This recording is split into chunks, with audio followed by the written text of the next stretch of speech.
December 20 AM Jain கல்லூரியில் போத்தீஸ் மற்றும் மின்மினி app நடத்தும் போத்தீஸ் சேலை தின கொண்டாட்டம். அமைச்சர் செந்தில் பாலாஜிக்கு வழங்கிய ஜாமீனால் ஊழல் வழக்கு சாட்சிகள் அச்சமடைந்துள்ளனரா என்பது குறித்த மனு மீதான விசாரணையை உச்சநீதிமன்றம் நாளை மறுதினத்திற்கு தள்ளி வைத்திருக்கிறது.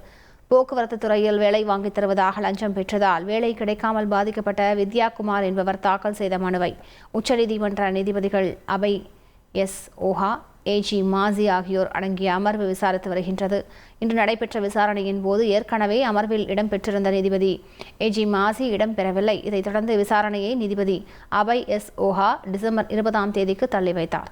அமலாக்கத்துறை இணை இயக்குநர் கார்த்திக் தாசரி சார்பில் தாக்கல் செய்த பிரமாண பத்திரத்தில் உச்சநீதிமன்ற உத்தரவை தெளிவாக அவமதிக்கும் செந்தில் பாலாஜியின் செயல்பாடு பண மோசடி வழக்கின் விசாரணையை தாமதப்படுத்துவதையும் காலம் தாழ்த்துவதையும் தெளிவாக்குவதாக குறிப்பிட்டிருந்தார். டிசம்பர் 20 AM ஜெயின் கல்லூரியில் போத்தீஸ் மற்றும் மின்மினி ஆப் நடத்தும் போத்தீஸ் சேலை தின கொண்டாட்டம்.